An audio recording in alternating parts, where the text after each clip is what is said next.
It is just so important, Acting Speaker, that with this legislation, with the Livestock Management Amendment Animal Activism Bill, a strong message is sent to animal activists. It is not all right to actually invade someone's farm. It is not all right to steal someone's animals. It is not all right to cause mental anguish to people that are just going around their lawful business into the future. This is common sense legislation that will benefit farmers. The question is, will the Nationals support it or will they obstruct it so they can play political games? On the one hand, the member for Murray Plains is trying to claim credit for these changes, but on the other hand, he's trying to delay them in the Parliament. I didn't know that moving amendments was going to delay the bill. I think they either get adopted or they don't. And the bill will pass this House on Thursday due to the government having the numbers. So it's not a delaying tactic at all, Acting Speaker.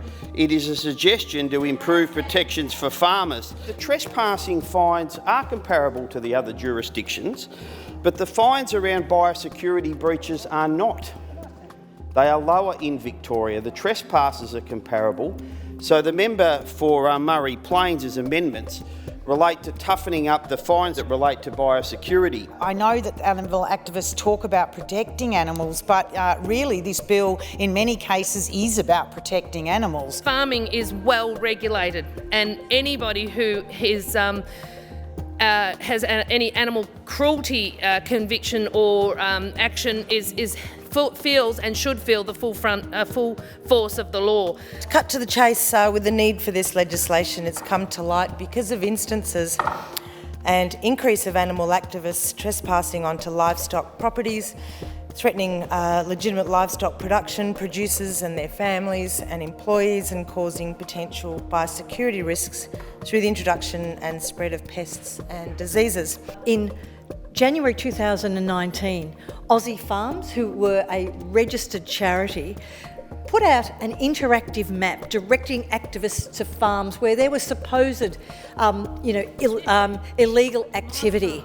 And this was distressing to many farmers who have great operations, do everything by the book, and I think that's important. It is not appropriate to trespass onto people's properties. Now, we did have the incidents. We had the Gippy goat in Gippsland with the activists, and when it went to court, what an insult to be given a $1 fine. And I think anybody and everybody who is involved in the agricultural sector were outraged by that. When the control orders would be put in place with this bill to restrict the movement of activists and extremists across the agricultural sector, I think it's a stark reminder of how extremism can really damage not just livelihoods but also our society. It's a bill that is supposedly about biosecurity, but when you actually look at the detail, really using that term of biosecurity is just a bit of a smokescreen for the government to introduce new laws to crack down on animal activists who are trying to put a spotlight on the horrible way that we often do treat the animals that we kill and eat. Let's not forget it's through the work of community members and activists that we've learnt about some of the truly horrific practices of cruelty within the agricultural industry.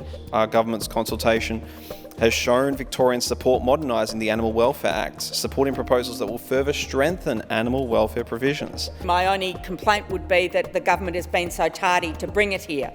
But in relation to the penalties for the biosecurity offences, not the on-the-spot fines, but the other penalties, they are inadequate compared to other jurisdictions, and we do think that they could well be increased, in fact doubled. This bill is really going to the heart of protecting our farmers, protecting local jobs and protecting the animals that are indeed there on farms and properties across Victoria. Let me tell the member for Melbourne and any other activists or extremists, if it's not your property, get off it.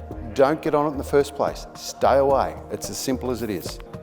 It has been brought to our attention through the inquiry that there are improvements we could make, and this bill includes 13 out of those 15 recommendations that were made by the inquiry. The advice from this side of the House, from the opposition, there are some clear minor improvements that could still be made, and the penalties could still be such that sent a real deterrent, a deterrent much greater. It is just absurd to suggest that you cannot protest because you won't be able to protest because of this legislation. It is absolute rubbish. People come out to this parliament and protest every day. There are people out the front. They don't invade the building. They don't invade the homes of MPs. They don't invade the homes of the people that they might be protesting about. And for the Greens to get up and say that that this is somehow taking away our democratic rights is just astonishing and needs to be condemned.